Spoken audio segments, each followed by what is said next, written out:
Good afternoon, everyone. We're ready to begin. First, thank you all so much for coming. It's a pleasure to have you. And it's a pleasure to host really what is, in my opinion, a world-class panel today. In the sense we have Roger Cohen, one of the world's most widely read columnists, Ali Ansari, one of the world's leading experts on Iran, and my colleague George Perkovich, who's one of the world's leading experts on non-proliferation issues. And all three of them I count as good friends. I think you have their biographies, so I will spare you traditional Persian introductions. But I will say there's an expression in Persian that when you want to compliment someone, you put watermelons under their arms. You kind of puff them up. And all three of them are very watermelon worthy. So what I'll do is we'll start off here with a bit of Q&A. And then we'll have ample time for questions. And I wanted to begin with my friend Ali, and simply ask him, where is this going? What is the mindset, would you say, of the leadership, Khamenei and Ahmadinejad, and trying to get inside the head of Mousavi and others? What strategy would you advise them to take if you were to advise them? What is it that they're thinking these days? Start with the easy question, Karim. That's, well, in terms of where we think things are going, I mean, as with Iran, and at the best of times, it's always extremely difficult to predict, of course. But one of the things that I think is quite striking about the current situation is I don't think many Iranians know where they're going either. And I don't think many of the leadership on either side of the divide have much of an idea what will happen in the medium to certainly the long term. I think they're one could say, if you go on past experience, that perhaps the principalists are trying to play a good tactical game, and those on the other side of the divide,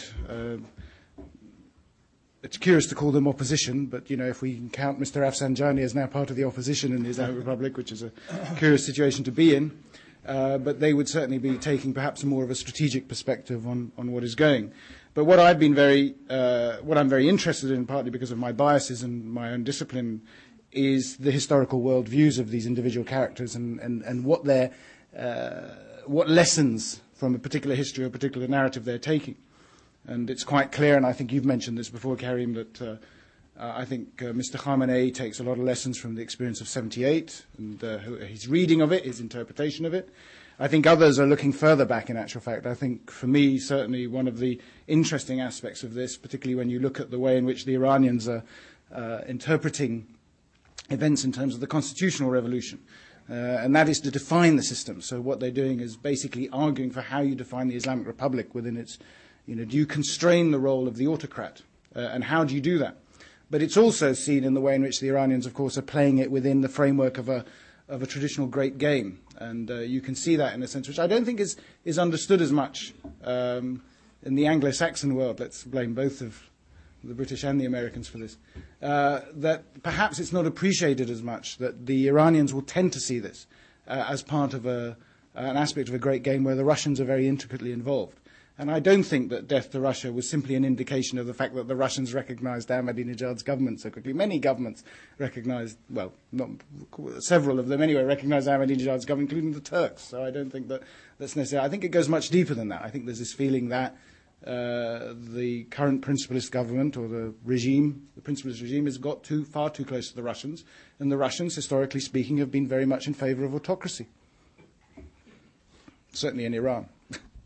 But to kind of press you on how, I don't want to ask you to make predictions, but in terms of how this is going to play out in the next weeks and months, former President Khatami has called for a referendum.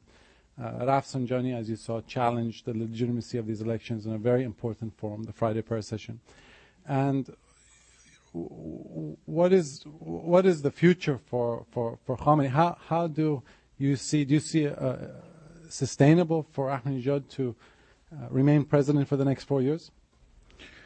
Well, I think in as much as they played a tactical hand, the principalists have played a very bad tactical hand. They haven't given themselves a huge amount of room for manoeuvre. I think what you're seeing at the moment is a situation where both sides are taking stock of the situation and seeing whether there is a negotiated way out in terms of the elites negotiating a way out on for the system as a whole. I have to say I'm fairly pessimistic about this option actually developing. I don't think really the ability to sort of, given what has happened, and it's not just the election here and the way in which the election was rigged. I think it's the aftermath of the election which has caused deep, deep shock in Iranian society. Iranians have this wonderful self-perception of ourselves really as highly civilized people, and we don't like this idea that we go shooting each other and beating each other up in quite the brutal ways that people have seen. And, of course, modern technology has had a wonderful hand in exposing a lot of things. I mean, I love this idea that they've tried to portray the demonstrators as rioters, destroying cars and shops and so on and so forth, and yet by the wonders of YouTube and other things, we can quite clearly see that members of the police forces are doing a rather good job at this as well. So, there's a real crisis of authority here. And I use the term crisis of authority to distinguish it from a crisis of legitimacy, because I think there's been a crisis of legitimacy in the Islamic Republic since its inception. I mean, I don't think anyone, there's always been this debate about whether the Islamic Republic is legitimate, and of course it's varied the number of people who have supported or not supported, and whether they've tolerated or not. But I think a crisis of authority is, to be a little bit semantic about it, is more serious in the sense that, whatever one side says now, whatever the principalists and Ahmadinejad and the others say, I think you've got a great swathe, I would say a majority of the Iranian population will simply not believe them. So to build that trust, as they say, is going to be extremely difficult. I see a situation deteriorating. I think it's going to get worse before it gets better. I don't see the opposition, as they now stand, relinquishing. There's too much at stake. This sort of stasis that we have at the moment is likely to be punctuated by periodic demonstrations of varying violence. Every day it has to be borne in mind, every day, that the absolute authority of Mr. Khamenei is challenged on the streets simply by the existence of an opposition will weaken him. You cannot aspire to such complete and total power and yet at the same time have an opposition that exists, let alone whatever it does on the street, but it exists, and exists very vocally. I think at the end of the day what that will lead to is a hemorrhaging of power. I think it's already happening. I think authority has been severely damaged, but the power itself will increasingly wither. The question is how quickly this will happen, how quickly the momentum will gather, and how quickly, in essence, members of the elite, and I use the term quite broadly here, but in the clerical classes and the security forces and the IRGC and others, how quickly they will move from one side to the other. And my reading of Mr. Rafsanjani's Friday prayer sermon was precisely this, to provide the avenue for these people to move from one side to the other, to say, look, as people say, this was the speech that Khamenei should have given, basically. I mean, he should have given a more accommodating. I think people were in some ways pleasantly surprised that he gave a more hard-nosed speech than they expected. But what he was also doing was saying to others that, look, we can accommodate, you should move over from the dark side, so to speak. There's a bit of bias for you. So, I think that option is on the table. If it doesn't work, and I'm of the view that actually the lines are too rigidly entrenched now, unfortunately, I think the situation is going to get more violent. And I wanted to ask you about, you talk about crisis of authority, and we certainly see a crisis of legitimacy in Qom. I think of the 12 most senior grand ayatollahs in Iran, only one has congratulated Ahmadinejad. But it reminds me of a friend of mine, Afshin Molavi, recounted this old anecdote that the Pope had once criticized Stalin, and Stalin said, well, that's interesting. How many brigades does the Pope have? And likewise in Iran, what we've seen over the last several years certainly has been that Khamenei's political base, or his most powerful base, is no longer the clergy, but the Revolutionary Guards and the Basij militia. And if you can talk a little bit about the mindset amongst them, they're certainly not monolithic, but how do you see them reacting over the next few months if this scale of repression continues? Well, one of the things that, if we want to talk about parallels, one of the things that I've perhaps tried to characterize what Ahmadinejad and Khamenei are trying to lead is something akin to maybe the Cultural Revolution that we saw in China. And that is by bringing the new young generation of people up and saying, it's your turn to take over, and all these old, traditionalists can go to the sidelines and, either imprisoned or shot or so on and so forth. But I think, Iran and China differ in this and the fundamental social structures, that it's extremely difficult, I think, to completely overturn, although there's an ideology there, there's a millenarian ideology there that I think obviously Ahmadinejad follows. But it would be extremely difficult to overthrow a Shia religious hierarchy of that nature and completely, turn it back to front by having junior clerics coming out and denouncing senior ayatollahs. And I think this is what worries many of these senior figures, many of whom, are brought from a broad range of political spectrums. Some are very conservative, still find this sort of generational conflict very disturbing. They think it uproots a whole centuries of tradition.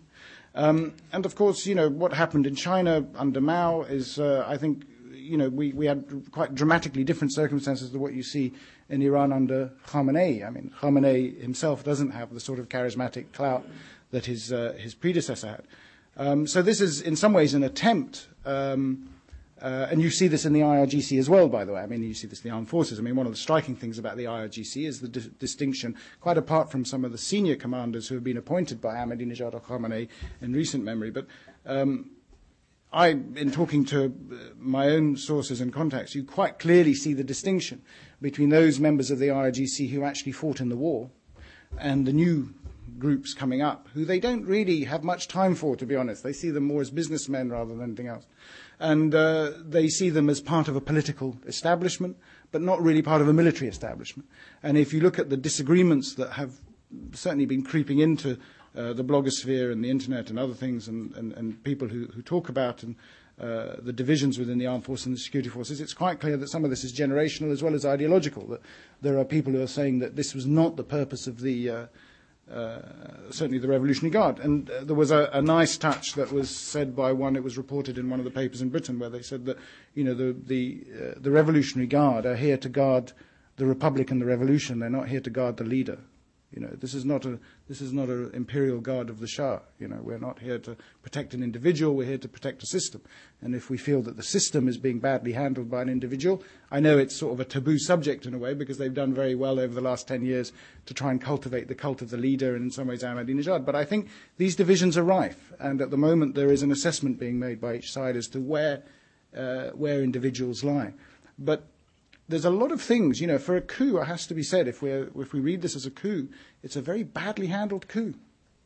I mean, they have not managed to really, most coups should be over in 72 hours. We're now 6 weeks, and the opposition is still, they're still vocal. They're not arresting any of the main leaders. They're arresting many of the second-tier leaders, that's true.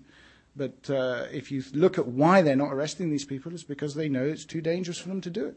That, Mousavi, for better or worse, has enormous popularity now. And so do a number of other these people. So they have to be very careful how they operate. At the moment, they do not have the sort of power that they would like to think they have, and they would like the world to think they have. In the second round, I want to ask all of you about U.S. policy before turning it over to questions. But just one final word. You live in the UK. I wanted you to offer us some context about the tremendous criticism of the British government from Iran. Why? Obviously, you can touch upon the historical context, but why the more recent criticism? Well, one of the more entertaining aspects of the recent 4 or 5 weeks is talking to American journalists who have been querying with me and really curious about why, they say, why have we been knocked off the top pedestal, as if they miss it, and they get really disappointed. They say, we were used to being the great one, and now we're no longer. The British have overtaken us. Well, I mean, the truth is that the British have always been, in part, for those of us who follow Iran closely, the British have always been behind the scenes as the great cunning manipulator. And I remember very closely after the Axis of Evil speech, there was a parliamentary deputy then who got up, the reformist actually at the time, who got up and said, that Bush could never have made such a speech, it had to be written by Tony Blair and so on and so forth. So these things were, these are the sort of things that are current. What I found, though, and I think this is, there are a number of things that coalesce in this. Of course, the British have an embassy in Tehran, which helps. It's a very practical target. But I think the Ahmadinejad government has been one of the most Anglophobic governments in Iran of recent years. I mean, they do have something in there that, this is not new for them. They've been doing it for the last few years. They've been trying to seize Golhak and others. And I think, of course, what they find is obviously they target themselves against the BBC, in particular the BBC Persian service television, and started, I think, back in February. I think that's had quite an impact, and it bothers them. But, the world has changed, and I always remind people that, Press TV has twice the budget of the BBC Persian service television and has some very interesting presenters. So, the thing is, it's not the same world as 78. It's not the same world as 53. It's not the same world as 1906, obviously. But the Iranians are very, very keen to view that. And, of course, if you look at the constitutional revolution dynamic, it's obviously in the interests of other great powers in the region to blame the British. So, you blame the British as part of the Great Western Alliance. And it's there. I think it's likely to continue, but it's still, if you want a fake honorary doctorate, you still get it from Oxford. So, I think we're quite sanguine about it, really. It's that's just the way it is. Great. Thanks so much, Ali. Now, I want to turn to Roger now. And those of you who didn't read Roger's pieces about the election experience and post-election, I urge you to do so. I truly think that his writings were worthy of a Pulitzer. And you're the one who's most recently been to Iran. So I want to ask you a little about, if you could kind of talk about the popular mood. I sometimes think that you're better off asking a psychologist for analysis on Iran rather than a political scientist in terms of gauging where the popular mood is at. And the second part of that question is that you've had a distinguished career throughout the world. And if you can offer some historical context, comparative context to the situation in Iran and what you've experienced elsewhere. Thanks, Karim.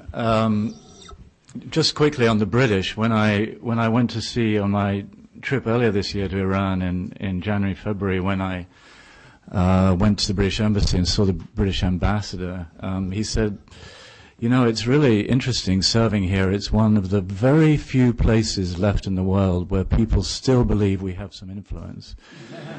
And I also think, in addition to what Ali just said, that one of the reasons for targeting the British is that, and we can get to this later, is that Khamenei and Ahmadinejad do want to leave the U.S. option open. And great Satanism, while it's been present in the months since the revolution, has been in a relatively minor key, at least if you compare it historically. And I think when you get the BBC being targeted rather than Voice of America, that says something about the way they're thinking. And you look also at what people like Velayati have been saying, contrasting the European non-acceptance of a nuclear Iran with U.S. alleged acceptance. Well, it was an overwhelming experience being in Iran for those 15 days, which spanned 3 days before the June 12 election until my departure, by which time I was about, I think, one of the very, very few Western journalists left in Iran. It was overwhelming and somewhat surreal because I arrived to a Tehran that was festive. Every night on Bali Asa there were these great processions of cars going north to south all across the city, people joking and dancing and talking to each other, and it wasn't just that the green wave, that the Mousavi wave had unfurled suddenly. 3 weeks before the election, I think he was dead in the water, and suddenly it came alive for reasons we can discuss. It wasn't just that. There were also Ahmadinejad supporters out in the street. There were supporters of Karoubi and of Rezai. And I thought that the spirit in which they debated and confronted each other was exemplary. I didn't see any problems, at least in Tehran, in the 3 days. And there's a day of silence before the election in which campaigning stops, in which posters are supposed to come down. And it was amazing. All the posters came down across the city, and everything looked like we were going to get the most open, vibrantly, even vitriolically debated election in the 30-year history of the Islamic Republic. accusations of corruption, the whole thing being thrown open, Rafsanjani's fulminating open letter to Khamenei, Ahmadinejad appearing on the last night of campaigning looking absolutely, I thought, disoriented, exhausted, and almost incoherent, and certainly like a defeated man. But in the night of the 12th to the 13th, everything changed. And this, I think, is what disturbed everyone profoundly, certainly me, and more important, millions and millions of Iranians, because what we woke up to was a putsch-like atmosphere. I was down at the Interior Ministry, and Karim's heard me say that, at 9 o'clock, 9:30 that morning, it was locked down. There were black-clad riot police who became very familiar over the ensuing 10 days, pouring out of the ministry in the backs of pickups, two to a motorbike. The Mousavi headquarters is near the Interior Ministry. I made my way down there. The whole headquarters had already been completely upended.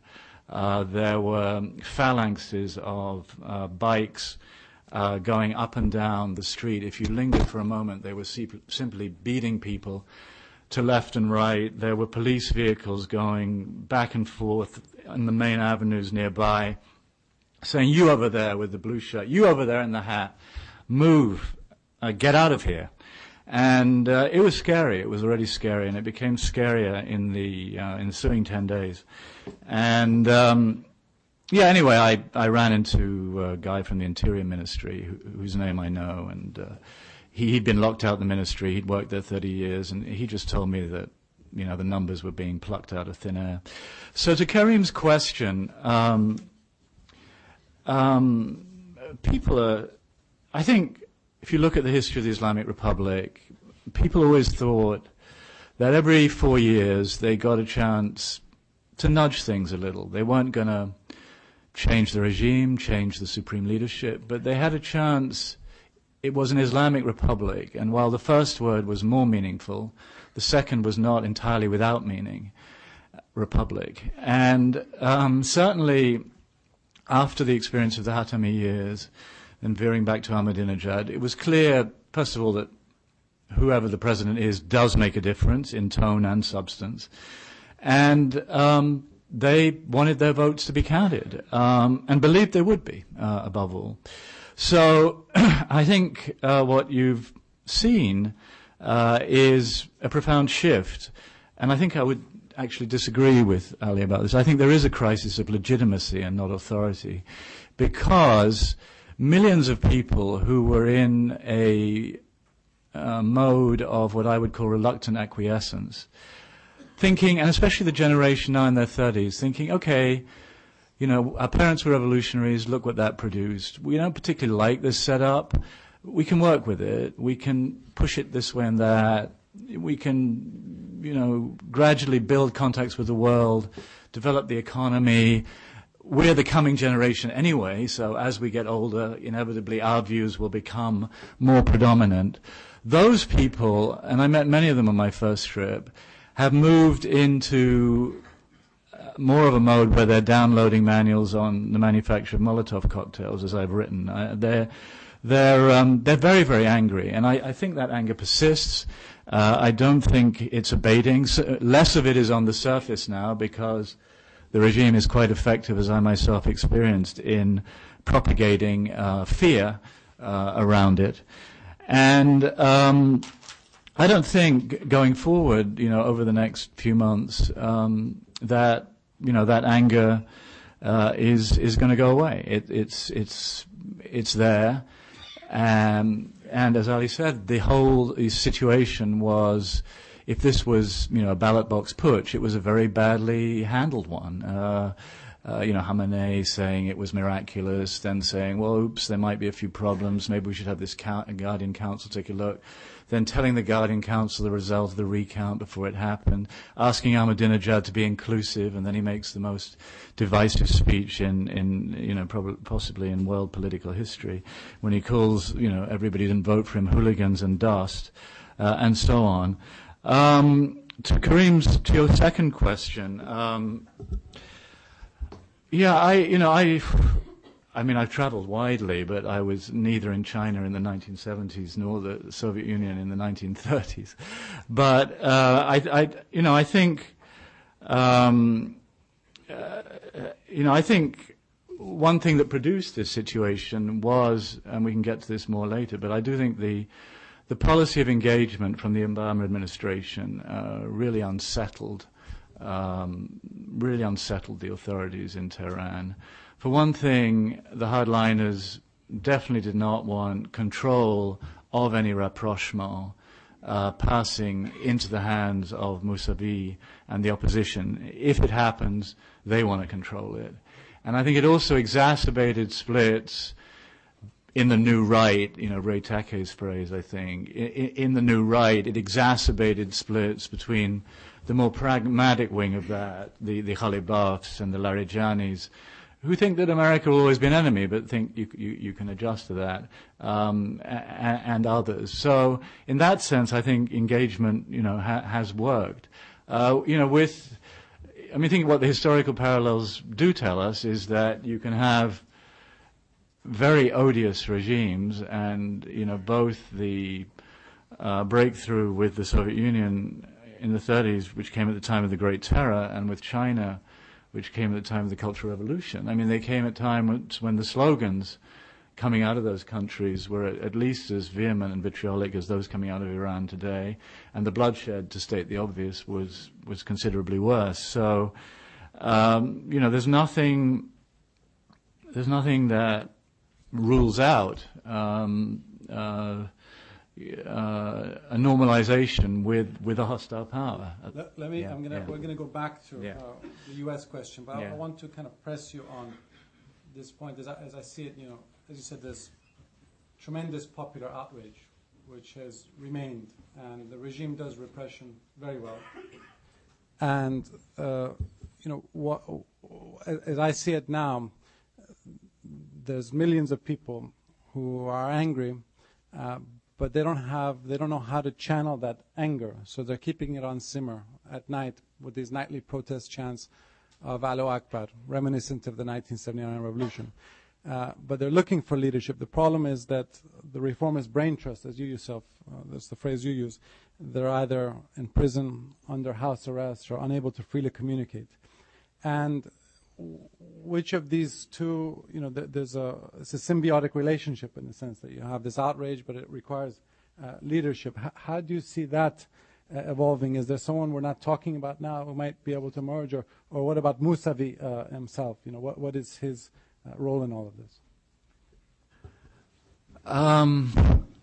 I think I haven't seen, actually, Karim. Now I think about it, I probably missed it, but I haven't seen a good piece on Mousavi post June 12. There's an enigma there that I think about sometimes. I don't think he has led sufficiently.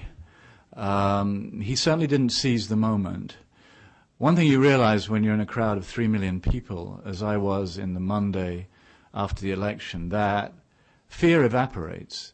You go into a crowd like that fearful, but when you're with 3 million people, the force is with you. You can't have a Tiananmen Square with 3 million people.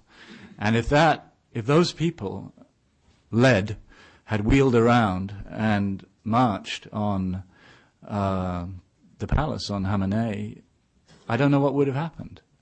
But I do know that on that particular day, the Iranian people were unstoppable. And Mousavi was there, and Khatami was there, but they didn't say anything, or they didn't say enough. I clambered up on an overpass above Enkelab Avenue to try to get a sense of how large this silent throng, saying all the time, Sukut, Sukut, silence, and just marching with this incredible dignity and power. And the whole thing was vibrating, and it was the one moment when there seemed to be some panic because people were saying it might collapse. But I got up there and I looked back toward Enqilab Square and west toward Azadi, and there was no end to it. And it was subsequently calculated that number is the number that Halibaf used, having looked, I guess, at images. And so it was an extraordinary moment, and Mousavi didn't seize it. And then on the Thursday, there was another very big crowd. Now we're 6 days after the election. It wasn't 3 million people, but it was hundreds of thousands of people marching, starting in Imam Khomeini Square, marching to Ferdowsi, and then wheeling left toward Enqilab. And as it happened, Mousavi passed 3 feet from me with his wife, Zaharanavad, and they were in a pickup in the front of it, and he was waving in this almost cute way is the word that comes into my head, but it was, and she was too, and everybody else had their arms up, Navisa, and the crowd was going. There was one moment when the silence broke, and everyone was going crazy around me, and again he was silent. Now, was this some deal he'd struck that he could be allowed out of house arrest, but he couldn't actually address the crowd? Was it his own decision because he thought it might be too dangerous to whip a crowd so large into a frenzy? Was it because he's just not capable of that, and only his wife is capable of that? Because I saw her do that before the election, and she is certainly capable of it. What is going on with him? Why has he not been arrested? Or why not stand and die? I mean, stand there and if stand, the die bit is metaphorical. Stand or be imprisoned, and then if you're imprisoned, clearly that's a very galvanizing factor. So, as in the Khatami years, it hasn't collapsed, obviously, and he's been putting out statements and so on, but there's been something missing, and Rafsanjani, is always kind of the ultimate enigma, right? And that speech was neither a cave-in nor a battle cry. It was somewhere in between, and I think that all that in-betweenness leaves this great mass of people wondering a little. That's right. That's very well put. Turning to George now. Yesterday there was a hearing at the House, and I kind of commented that for the first time in 30 years, the U.S. government has now prepared itself to recognize the legitimacy of the Iranian regime right when that legitimacy has now been squandered.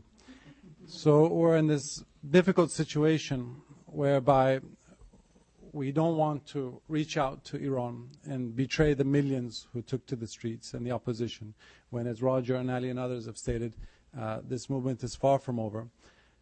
At the same time, Iran presents these urgent national security challenges. To quote the administration, there's a nuclear clock which continues to tick.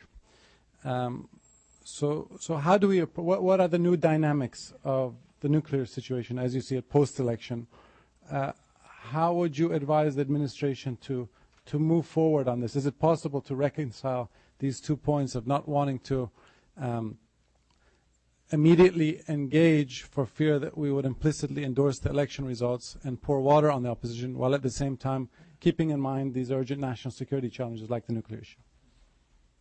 Thanks, Kareem.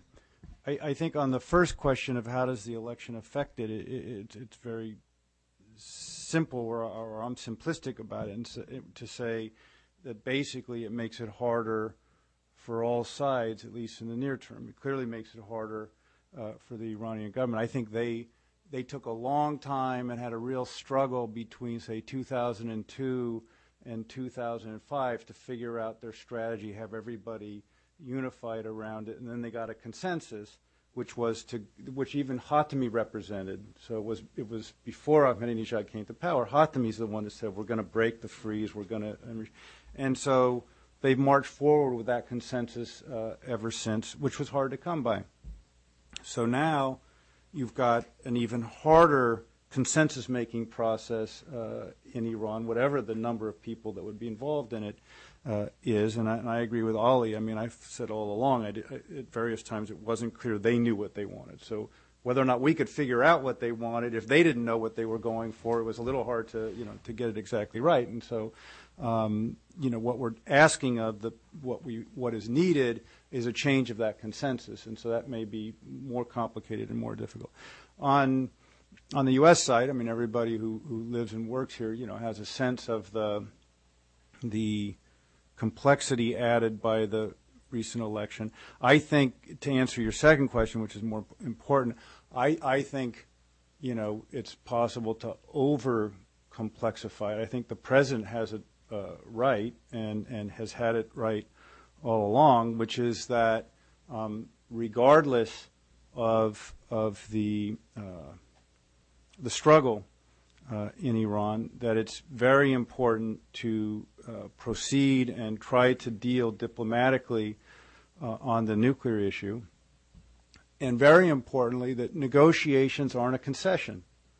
I mean, there's an understanding in the administration, it's also with the French, it's also with the Russians, it's also with the UK, and I assume the Chinese, that the Iranians actually haven't been negotiating since late 2004. They have shown up for talks, and Jalili then reads a long diatribe, but there's been no give and take and no acceptance really on the Iranian part that there's going to have to be a movement by Iran as well as by the others. And so what the administration is seeking in a negotiation is actually a preparedness by Iran to have give and take. That would require a shift by the government of Iran. It's not a zero-sum game that if you get into this, the Iranians have won.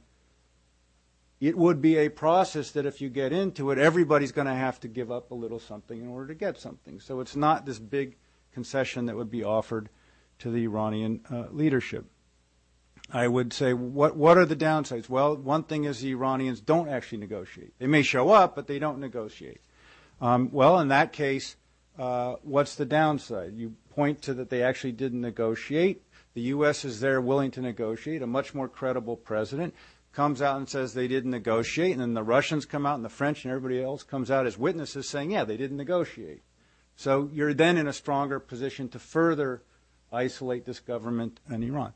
Now, the flip side is they actually do negotiate and say, right, we've got what we wanted, we've enriched, we're prepared to ask, to do what you're asking, which is to further delineate that it's only a peaceful program, to verify that, etc. Okay, what's wrong with that? It seems to me the world becomes a safer place at that moment. All sorts of risks that we're concerned about are reduced, and I would argue it eases the way for the reformers to gain within Iran. For the following reason, and this you can learn a lot of ways, but one way is to look at the experience with the Soviet Union in the late 1980s. There's lots of cause and effect, but I would argue that the nuclear arms reduction process with the Soviets, 85, 86, 87, culminating in a treaty to eliminate intermediate-range nuclear weapons from Europe, that process greatly helped the opening politically in Russia. So 2 years after the completion of that treaty, the Berlin Wall falls, and you have this opening. Well, why? Well, all repressive governments justify the repression by a foreign threat. They're out to get us. They're penetrating our system. They've overthrown us. Well, if the top of your state is negotiating with those people and doing give and take and actually explicitly reducing threats, it's a little hard to come home and say, now we've got to bash all these heads because the enemy is at the gates. You're negotiating with them. So it I think, loosens up a system, makes repression more difficult. So for me, I don't see the downside other than on talk radio and in Congress in the United States. But if you follow the guidance of those leaders, we all go to hell. So, or hiking in Appalachia or whatever. But it doesn't it doesn't solve the problem. let me ask you, Giorgio, that's a very good point, by the way, you made, but let me ask you about the question of timing. And from your vantage point, thinking about the nuclear issue as a non-proliferation expert, what are the costs of waiting several weeks or months to see when and if the dust settles, A, and B, what is the, how realistic is this September deadline, which the administration has ostensibly set, in order for the Iranians to respond? If there's still this tremendous tumult in Iran, they haven't really even formed the government yet, how realistic is that time frame? I don't know when I've heard different ones. I've heard there's the G20 meeting. I've heard the end of the year. It's not clear even what the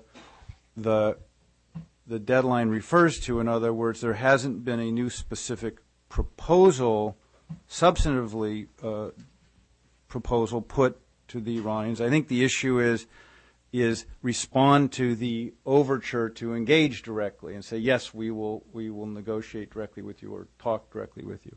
And I think whether it's September or not, I think their view is that ought to be a decision that the leader can make, that in principle he's prepared to designate people to come talk to the U.S. But I don't think the deadline is for specific substantive answer. Why wait? Well, I think while all this is going on, Iran is adding centrifuges. They're enriching uranium. So the material concern is there. They are not cooperating with the International Atomic Energy Agency. They are not answering the questions that have been outstanding to the IAEA. They're continuing to try to import components. And so if from an international security standpoint, the material threat that's been of great concern, that's still moving forward. That says you don't pause. We've been waiting a long time, for Castro to change and these regimes can hang on, governments can hang on a long time, and on core national security issues, I think you don't really wait. Let me actually, before I turn to the audience now.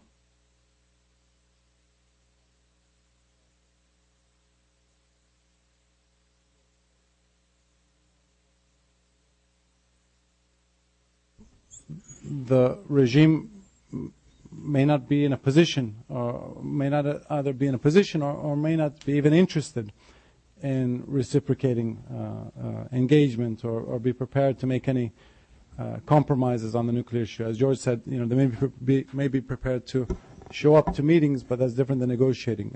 How do you see them emerging from this in terms of their foreign policy orientation? Can I also just make one point of clarification, just because Roger mentioned about legitimacy and authority? I think I was going to say that I think a crisis of authority, the way I'm interpreting it, is worse than a crisis of legitimacy. I mean, I think they've had a crisis of legitimacy from time immemorial in various sectors of society. So I didn't want you to think that it's, I think it's far worse in terms of the ability of the system to be able to direct things in a way. But in terms of, we have this discussion obviously in the UK as well about engagement and other aspects of it. I actually think, obviously if you're going to have a dialogue or an engagement, you have to have someone to talk to.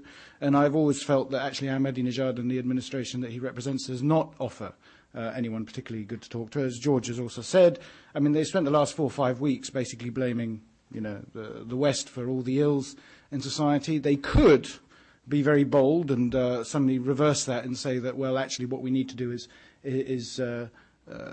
get to some sort of constructive deal with the West over the nuclear issue and deliver something. But I doubt it, and I doubt it because I think the two sides are talking different languages. So on the issue of engagement, I don't think there will be anyone to engage with.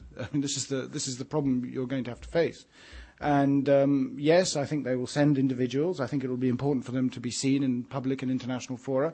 I think Ahmadinejad likes nothing better than to come to the UN and to chat and to have the motorcade and so on and so forth. But I think in terms of actually doing anything constructive, and this has been something that I've worked quite closely with in the UK in terms of having the right people at the table to be able to talk. I mean, you don't have to agree, I mean, on many different issues. You know, many people, and when we talk about the nuclear issue, there are huge, I mean, nobody even on the reformist side is going to suddenly give up on all sorts of things on the nuclear issue, but at least they're talking in the same language. At least you know you can start on the same base and try and work on something. But I think actually the current principalist administration, as it stands and as it goes forward, really does not speak that language. And you can see this, you know, from every time I think Mr. Ahmadinejad has been to the West. I mean, for me, one of the favorite documents is the assessment, the official assessment of his speech in Colombia. I mean, it's you know, he thinks it was a marvelous success.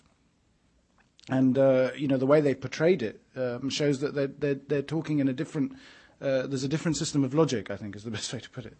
And I think that is going to make life extremely difficult. I mean, extremely difficult. And from our perspective, the offer must be there. But I think we also have to be realistic about, you know, who you're going to be facing across the... and I think if Solana has to see Jalili another time, he might give up altogether. I mean, if he wants to listen to his thesis yet again, I mean, I don't know. It's not the best thing to talk about when you want to get on to more serious issues. Roger, how do you see things? Is this a false bargain between waiting or engaging right away, or do you see a distinction? Well, I don't think there's anything to engage with right now. I think there's complete turmoil in Tehran and trying to get a lid on this, and you know, fortunately August is coming, and so we'll see in September.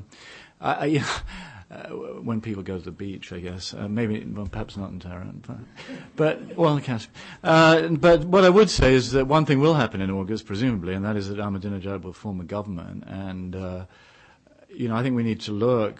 I think they have two options. I think the first scenario, the most likely one, is that the hardliners will just tough it out and we'll see another hardline government. But there is the option of recognizing that massive blunders have been made. There's a major problem of legitimacy and authority, and one way to resolve that would be some kind of Zimbabwean-like maneuver where you try and bring some of the opposition into the government. So we need to watch carefully if Jalili, you know, come September 1 is still there. If he is, yeah, it would appear that if he is still the chief nuclear negotiator, it would appear that there really isn't. You know, much hope. I suspect, and there's a lot of disagreement about this, I suspect that they will.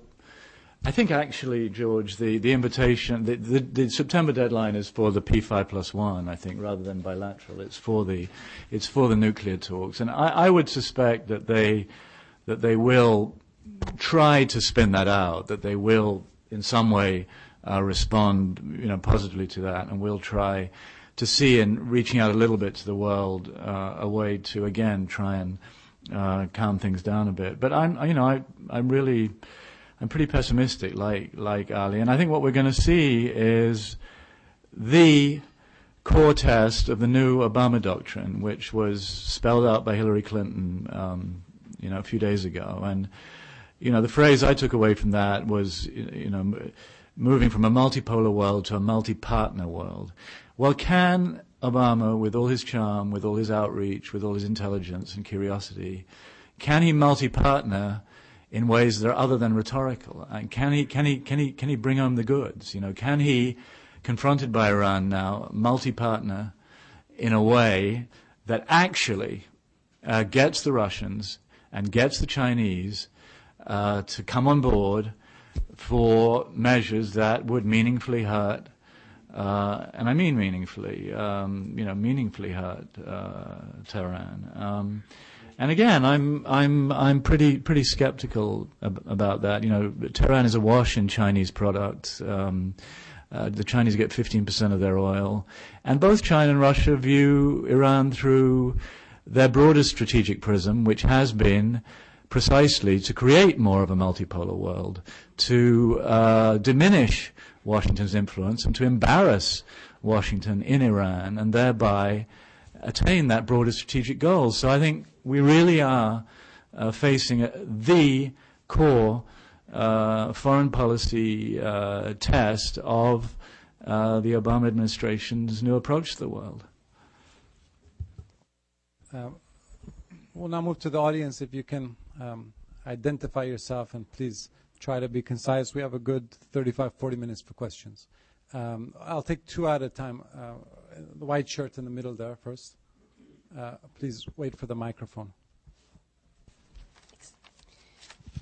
Michelle Moxidare with the National Iranian American Council. There have been many questions regarding sanctions and the U.S.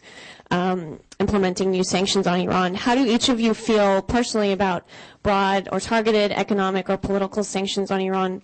And for those of you who have contacts in Iran, how have the people there felt about sanctions on them? Let's take one more in the front here, please. Oda Aberdeen. I think President Obama has an edge over the regime. He has the respect and the admiration of Muslims. And I think it will be very difficult for the regime to challenge Obama at this moment because they will isolate themselves further in the Islamic and Arab region. And that, I think, the regime takes into account. Ali, do you want to start?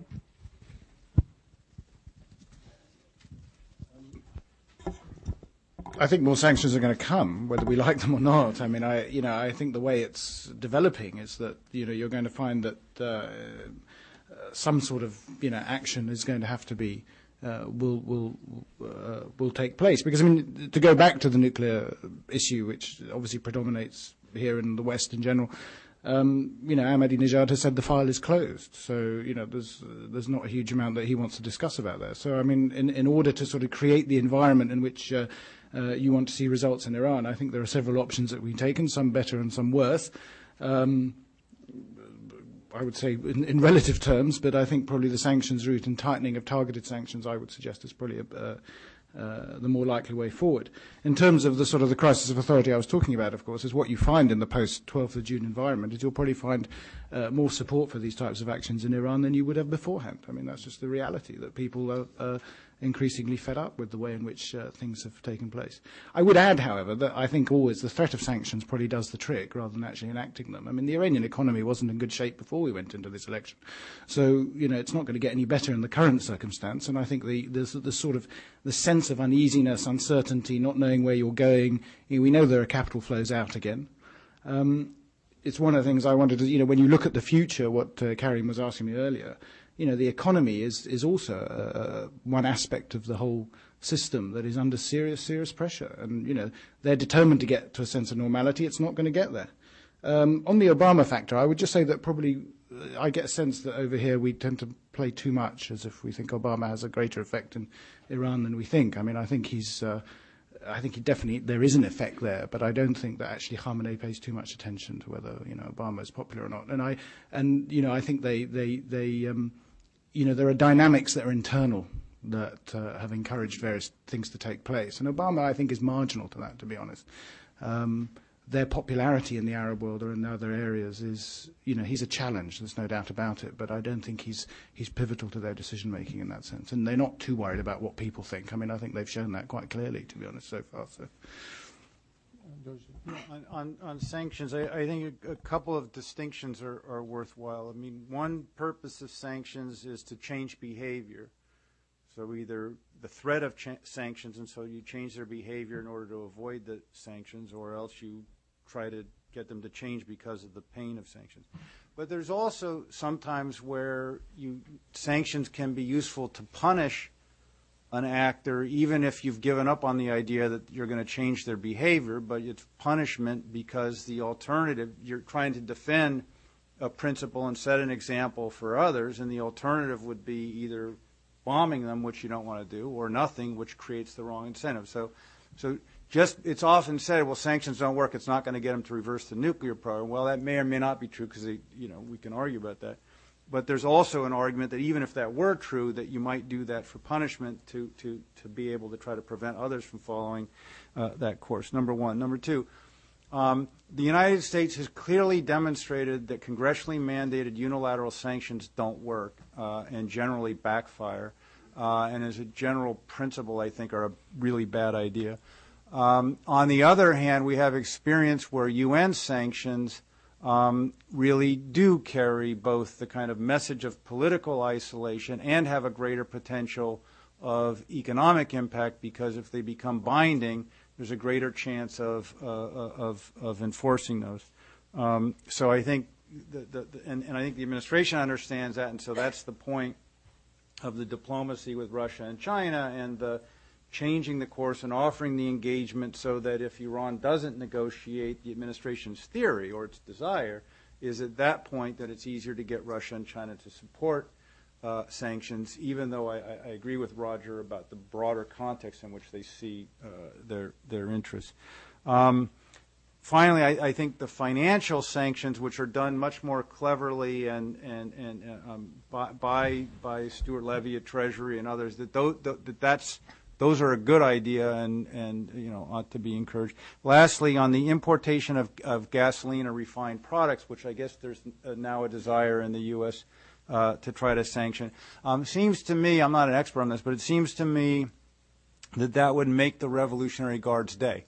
That if you try to sanction or embargo something that many Iranians want and will be willing to pay for, and you can control the smuggling, you're going to get very rich as a result of those kinds of sanctions. So I don't understand the theory of how that's a really good idea. But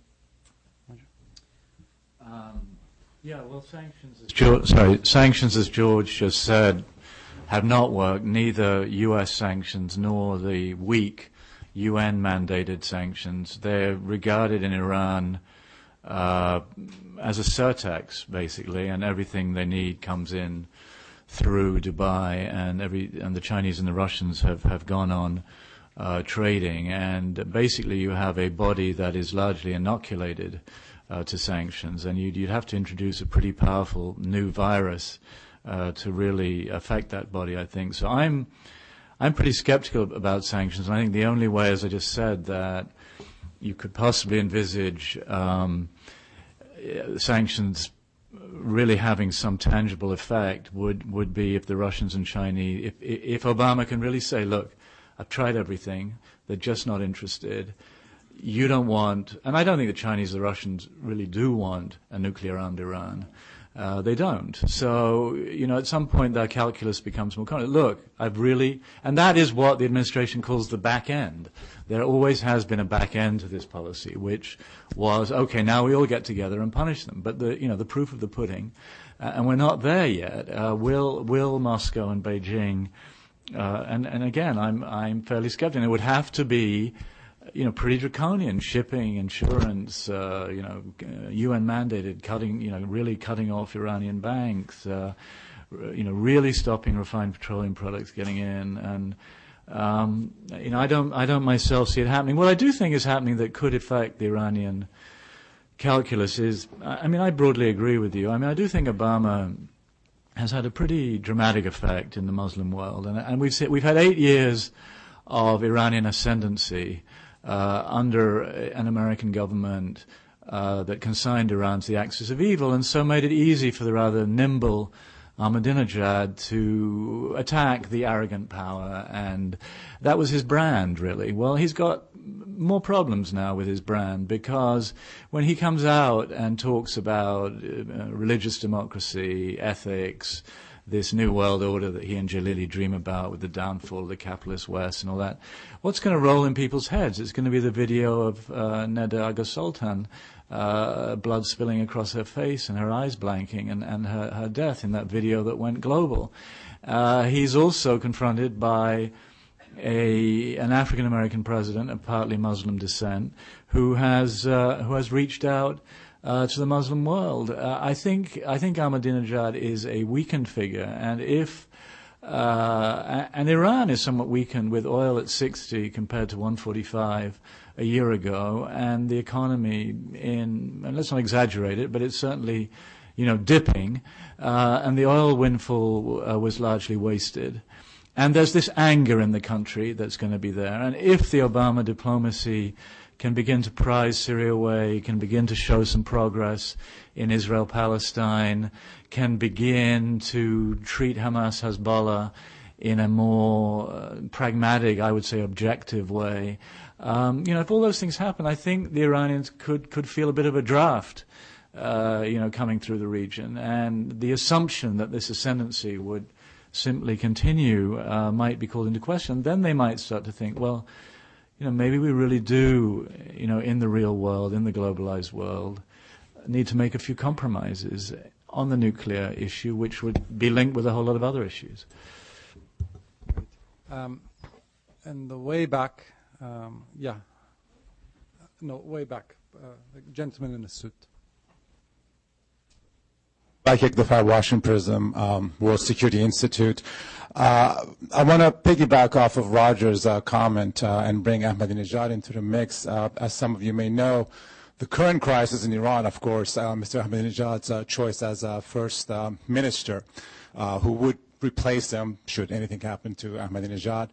And even though Ayatollah Khamenei has ordered him to get rid of this very controversial figure, Rahim Ashai, who made a comment about Iranians being friends of everyone, including Israelis and so on and so forth.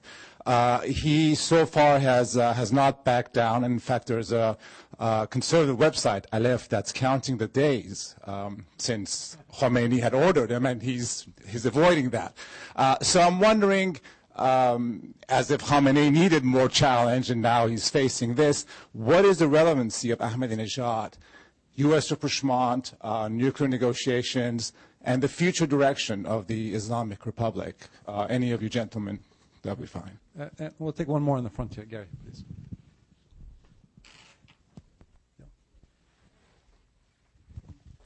Thanks. Gary Mitchell from the Mitchell Report. I'd like to probe a little bit on this notion of the back end and put the question in this way, I hope. If it seems to me that what we're looking at is two national interests. In this case, I'm going to use U.S. and Iran. We have two national interests that are dueling with each other. The national this is a statement, but think of it as a question.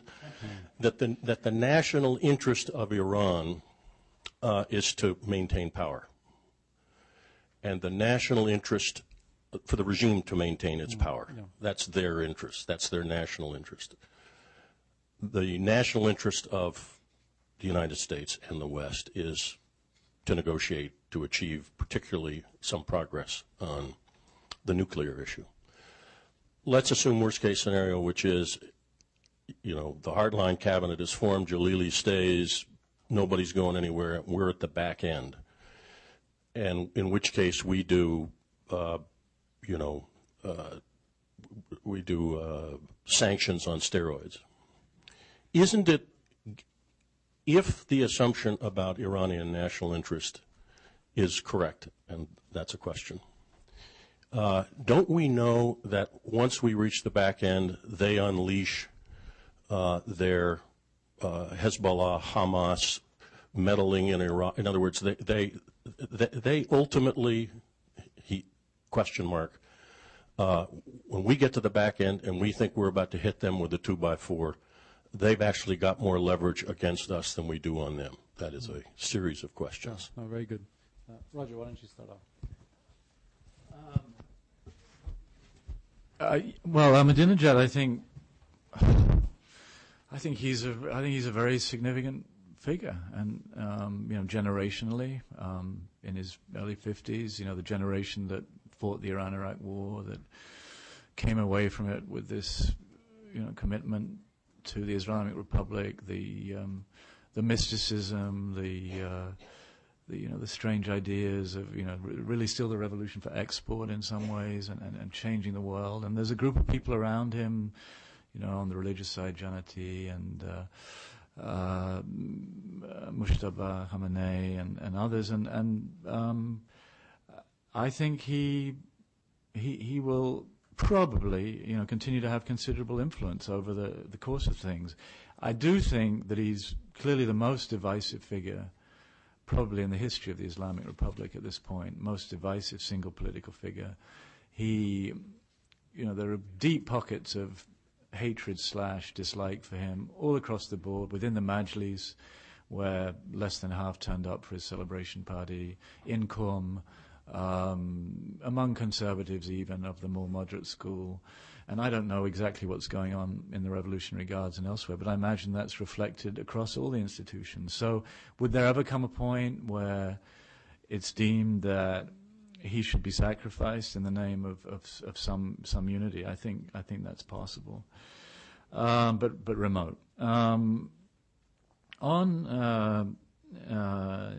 to your point, Mr. Mitchell, I think it's a very good one, and I do think, if we get to the back end and we get to really trying to ratchet up sanctions in a very tough way. I mean, where are we? We're kind of back to Bush, We're kind of back to square one. I mean, that's it, We've tried engagement, been there, done that, didn't work, and we're back to Condi and Nick Burns scrambling around,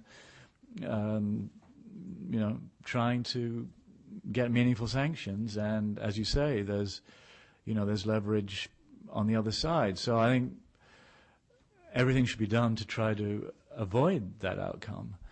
And I think, diplomatically, as I just said, Obama does have some means at his disposal. But I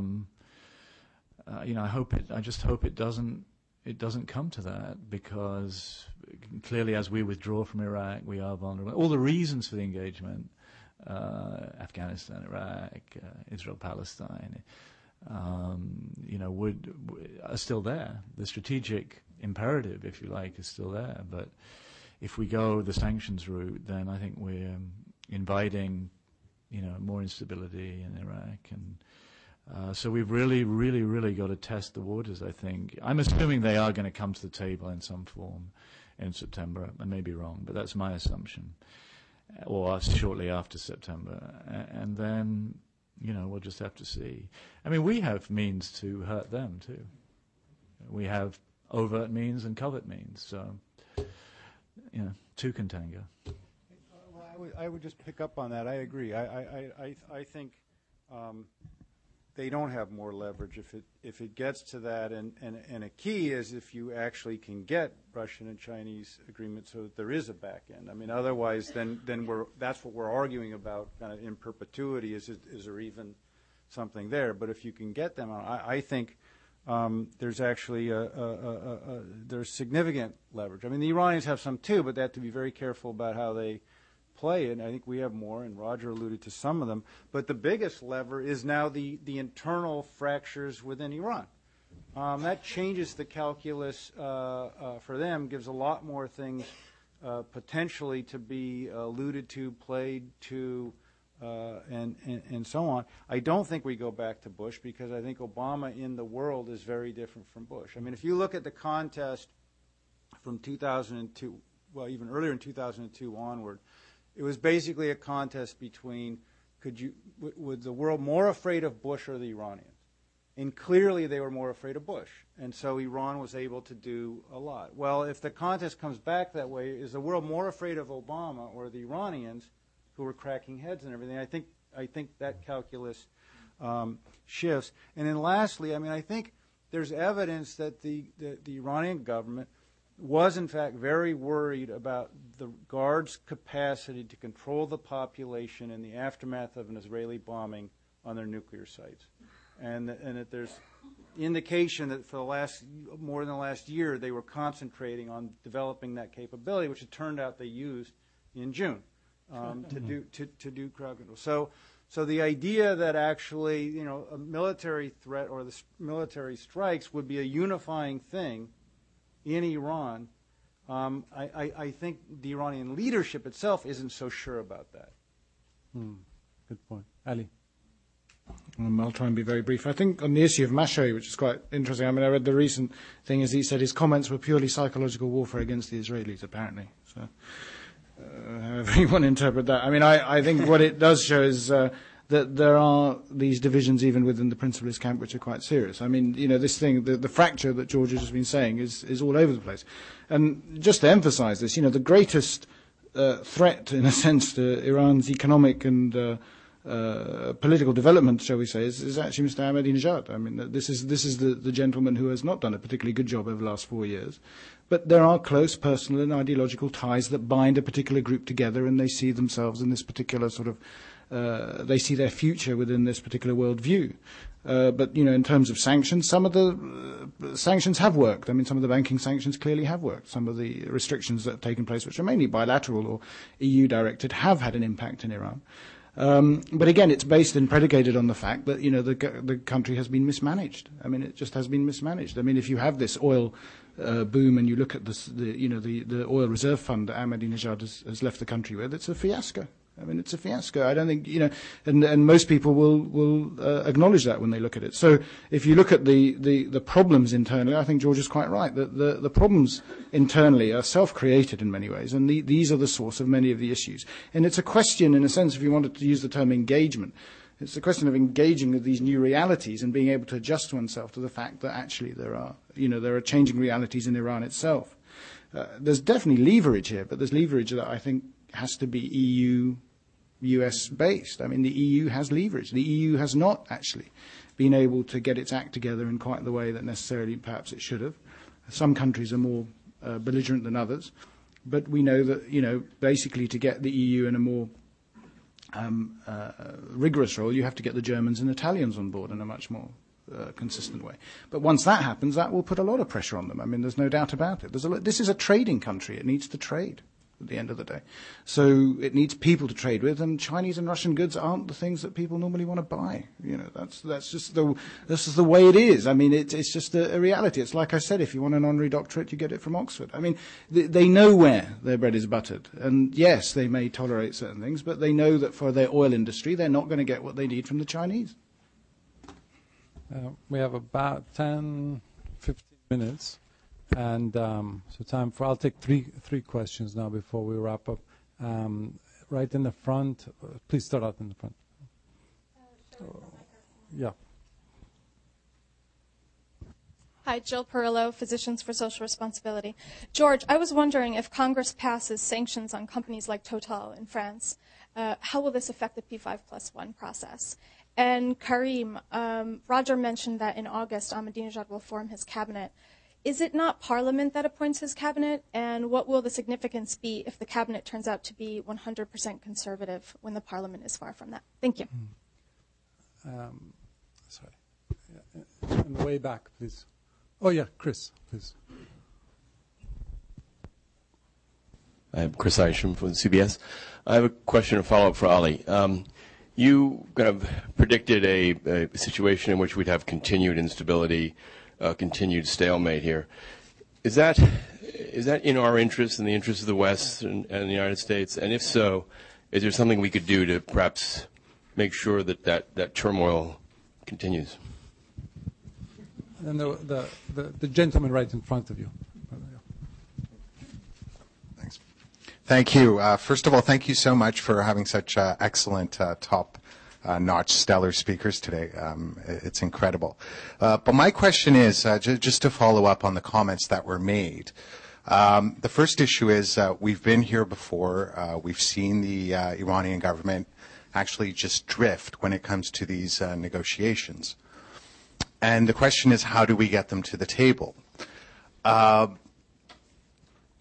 frankly, the way the administration has been addressing this issue, it seems to me, first of all, is morally wrong when they say that yes, we do condemn the violence that has happened in Iran, but on the other hand, we're willing to deal with this regime. I really can't think of any other instance, whether it was after Tiananmen Square or whether it was after violence in Kenya or in Zimbabwe, where the Western world said, well, this is really, this is really regrettable, but this is a good opportunity to actually engage. And so even if it comes to nuclear weapons, I don't think that's a good policy. I don't think that's a good moral policy, and neither is it good diplomatically. Diplomatically, if you do want to get them to the table, there are other means to do so. Obviously, the first choice wouldn't be to do it with sanctions, because that's not very effective either. But why not perhaps change the channel instead of just talking about the nuclear issue? Why not make this a different issue, not play on their ground, but refine the issue to ask the leadership right now. And this is something that President Obama is incredibly good at. He's very good at public diplomacy. So why not refine the issue or refine the question to ask the top leadership in Iran whether they're interested to actually engage with the international community. If you do so, I think you're challenging the supreme leader. You weaken him. You get him on the ropes some more. It's something that the reformists in Iran, I think, would very much welcome. And I think it's something that the public would react to very well. So I was wondering if you could comment on that, whether we should just keep playing the same game or whether there's any opportunity to change the approach. Thanks. That's a great question. Why don't we go reverse order now?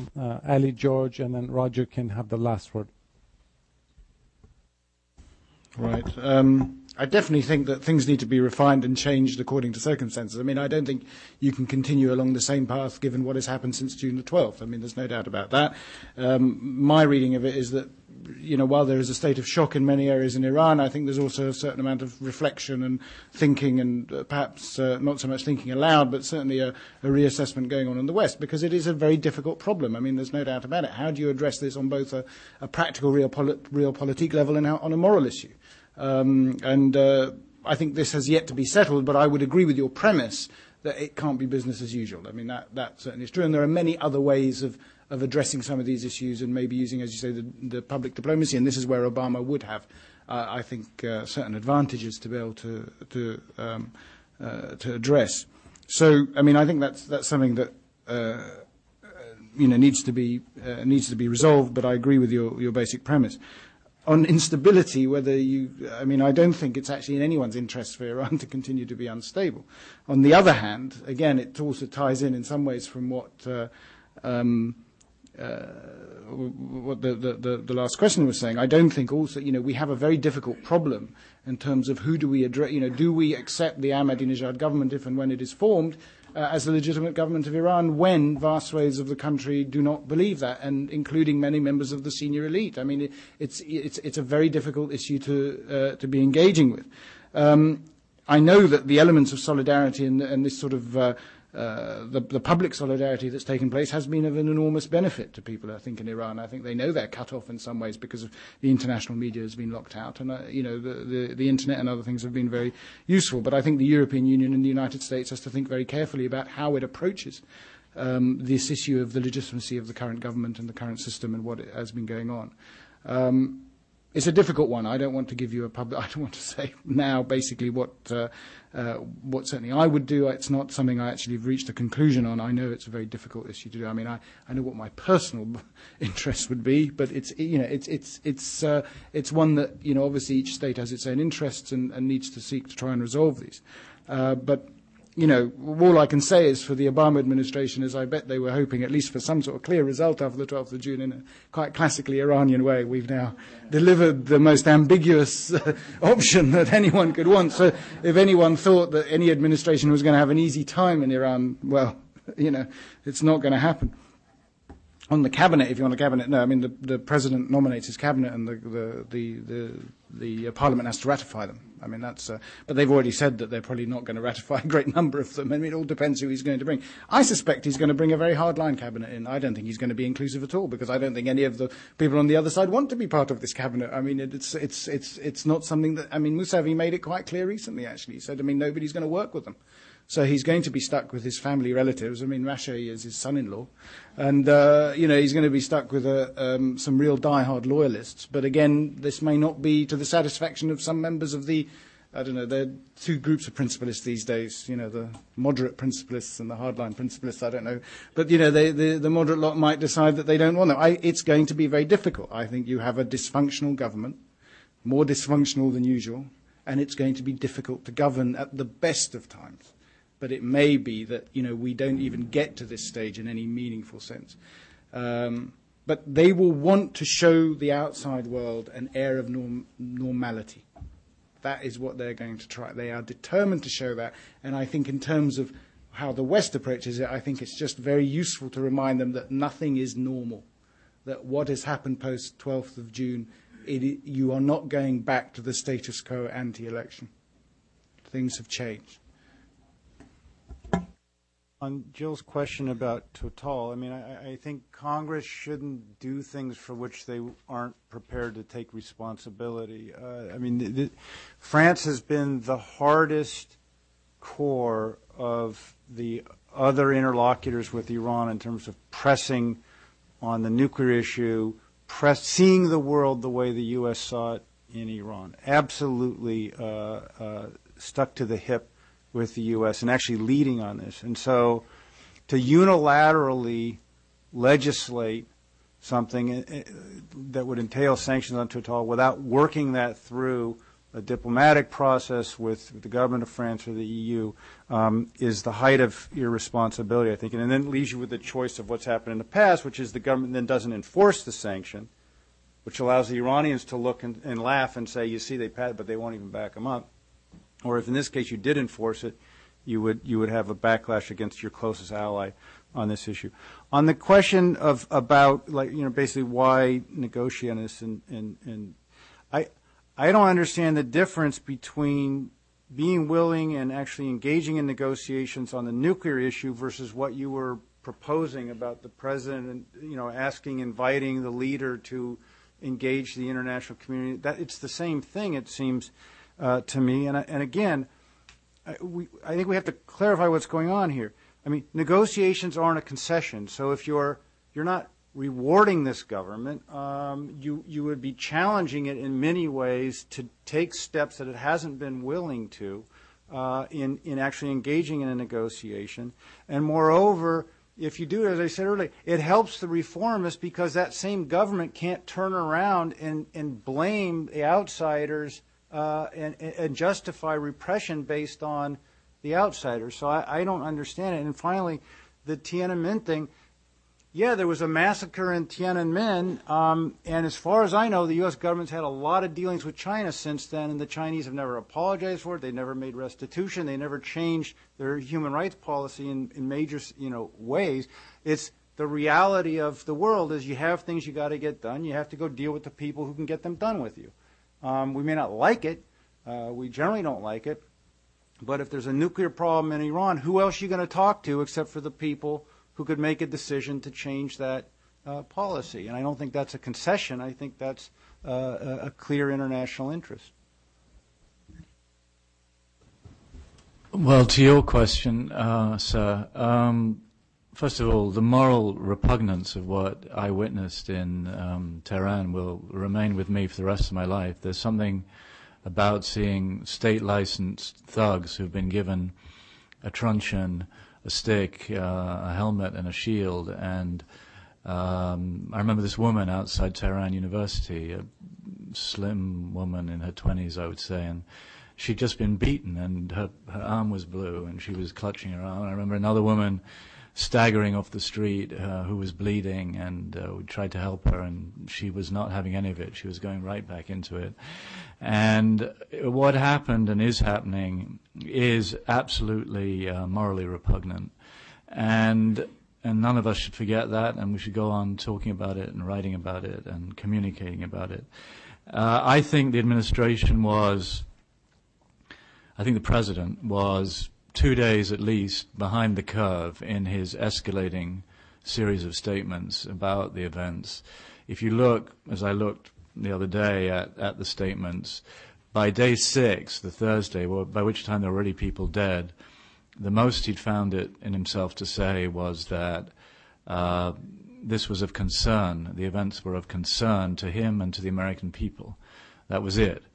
And I think the reason for this is exactly what Ali said. There'd been all sorts of things planned for Mousavi victory, Ahmadinejad victory, but not this. And the president had been thinking about engagement since early in the campaign. This is deep in him. Means something to him. He's been reading about Iran.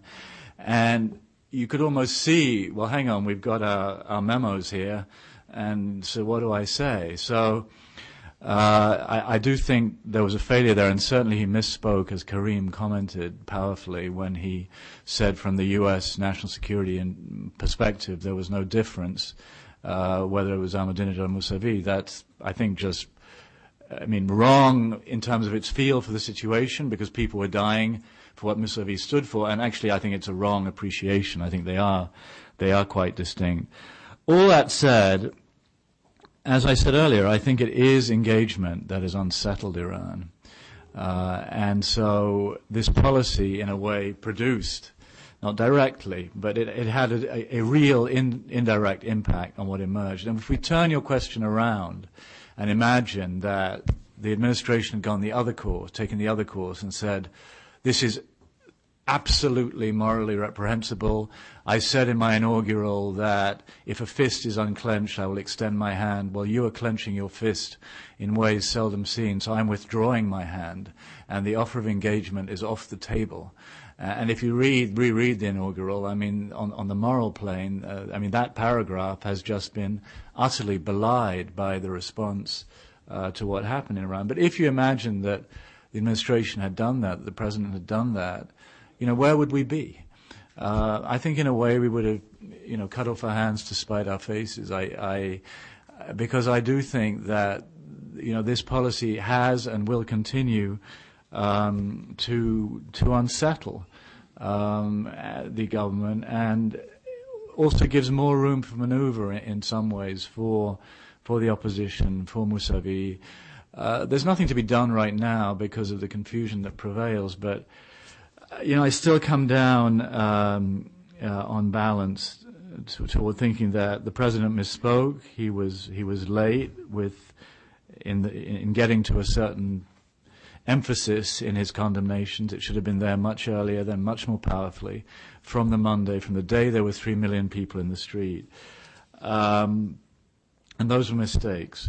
But the overall decision to not walk away from the idea of engagement, I reluctantly believe is the right one. Unfortunately, we're out of time, but I wanted to thank you all for coming, and please thank the panelists.